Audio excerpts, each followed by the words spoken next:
माँ पापा को बुरा ना लगे इसीलिए आपके साथ बस में मधुपुर जा रही हूँ, लेकिन जब व्यास मैंशन बस वापस लौटेगी तो मेरे बिना ही लौटेगी।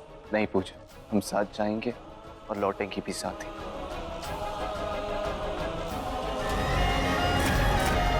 कमरे की ऐसी हालत, सुरभि राहुल कहाँ गए? चरण मनोज,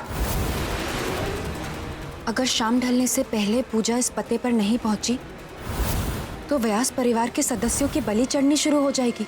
तुम्हारे नरेन में हमारे प्रवीण जी का दिल है जिसे हम चीर कर निकालेंगे पूजा। अब तो एक के बलि चढ़ने का समय आ गया है।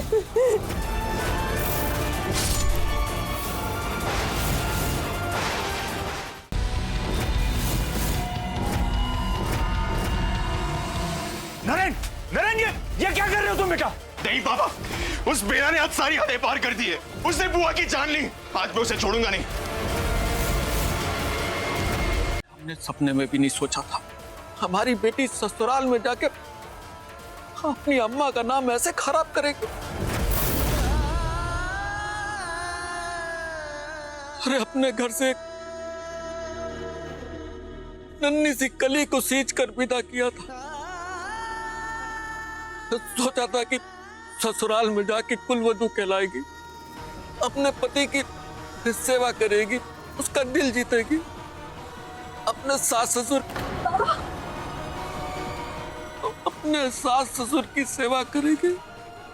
हमें क्या पता था कि हमारी बेटी ससुराल में जाके हत्यारन बन जाएगी।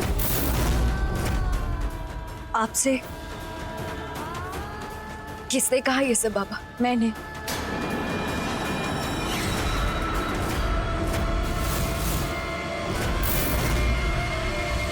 जब तक ये लड़ाई मुझसे थी तुम्हें सब माफ था बेला, लेकिन मेरी फैमिली को बीच में घसीटकर तुमने सही नहीं किया और मेरी बुआ की जान लेकर तुमने अपने बचने के सारे रास्ते बंद कर दिए।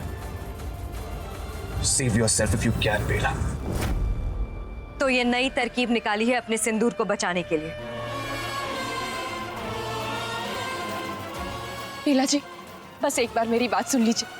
आप जो कर रही हैं उससे आपके बाबा को कितनी तकलीफ हो रही है।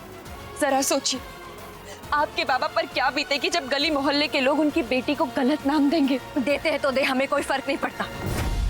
और रही बात समाज की, बिरादरी की, तो कहाँ था वो समाज? कहाँ थे वो समाज वाले जब हमारे माँ बाबा दहेज के नाम पे पूरे समाज के सामने जलील किए जा रहे थे? कहाँ थे वो बिरादरी वाले लोग जब कर्ज के भार पर हमारे बाबा आत्महत्या करने चले गए थे? कहाँ थे आप जैसे लोग पूजा जी, जो पैसे वाले हैं लेकिन सिर्फ बड़ी बड़ी बातें करते हैं? अब बहुत देर हो चुकी है पूजा जी, अब हम अपने मायके के इंसाफ के लिए निकल चुके हैं। या तो हमारा इंसाफ पूरा होगा या तो हमें मार डालो।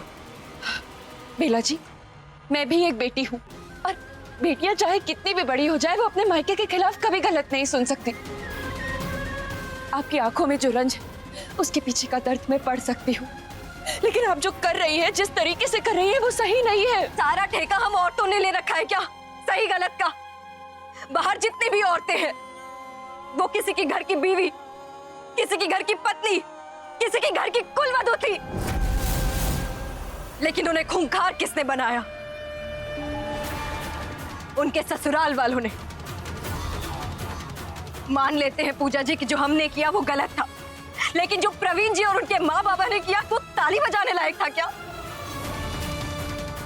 बाबा, लड़कियां दिन रात व्रत कथाएं करती है सौभाग्य के लिए, हम भी कोई अलग नहीं थे बाबा। ये नन्हे नन्हे हाथ जो गुड़िया सजाने के लिए थे वो पता नहीं कब खून से रंग गए बाबा।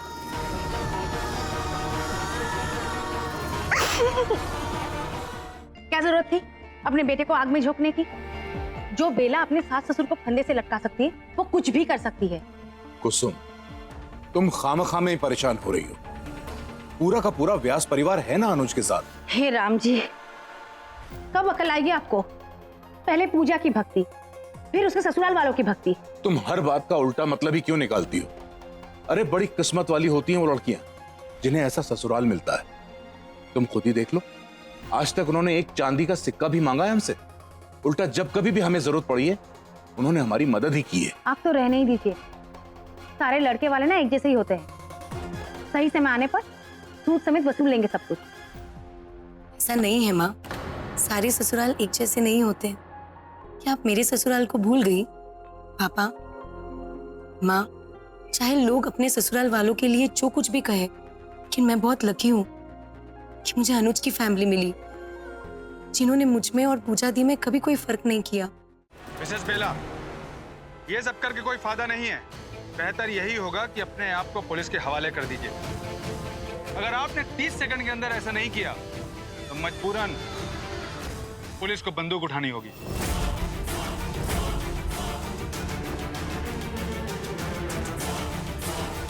पांच, 4, 3, 2। एक मिनट इंस्पेक्टर साहब।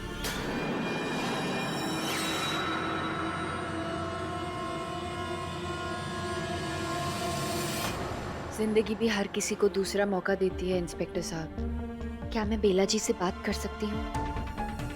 बस 5 मिनट के लिए प्लीज। ठीक है।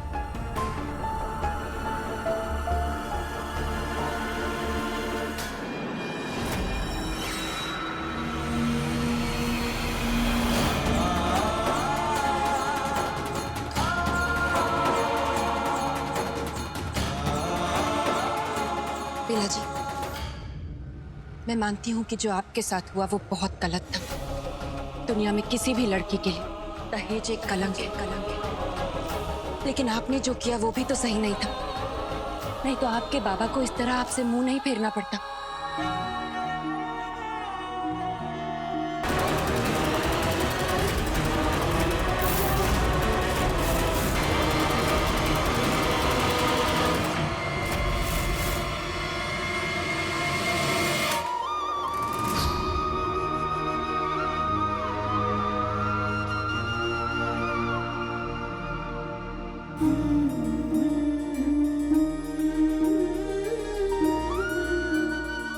बाबा हमें माफ कर दीजिए।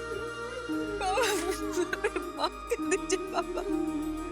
बाबा हम नफरत की आग में ऐसे जले कि हमको समझ ही नहीं आया कि आग इतनी फैल गई। बाबा हमने आपके और अम्मा की परवरिश का सर झुका दिया। हमें माफ कर दीजिए बाबा। पर हम क्या करते बाबा? जो लोग आपके और माँ बाबा की इज्जत नहीं करते, आप लोगों को बुरा भला कहते, आपको दुख देते, उन लोगों को हम कैसे इज्जत देते, उनका कैसे मान बढ़ाते हम बाबा? बाबा हमें माफ कर दो ना बाबा।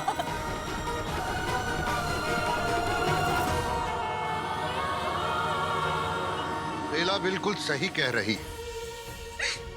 हम अक्सर ये सुनते हैं कि बहू अपनी सास ससुर को तंग करती है, लेकिन कहीं ना कहीं तो ससुराल वालों की भी गलती होती है। पहले वो दहेज के लालच में लड़की के घर वालों को तंग करते हैं और फिर ये उम्मीद करते हैं कि वही लड़की उनकी गृह लक्ष्मी बन के आए। गृह प्रवेश से पहले हम बहू के मन में अपनेपन की जगह बदले की भावना डाल देते हैं और फिर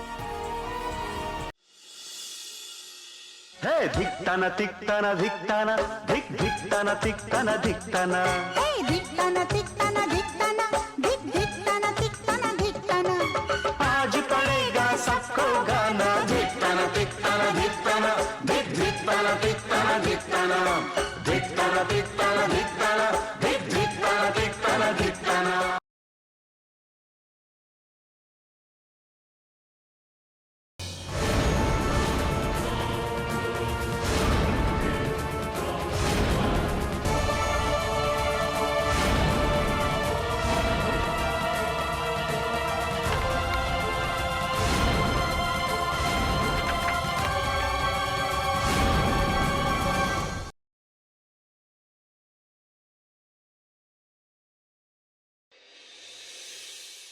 भाभी, एक गुड न्यूज है। आपके पति परमेश्वर को पुलिस पकड़ के ले गई है।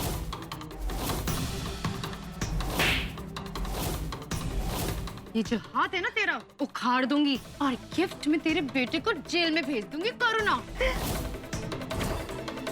अंजलि, तुम्हारी बर्बादी की उल्टी गिनती शुरू। प्लान की पहली सीढ़ी।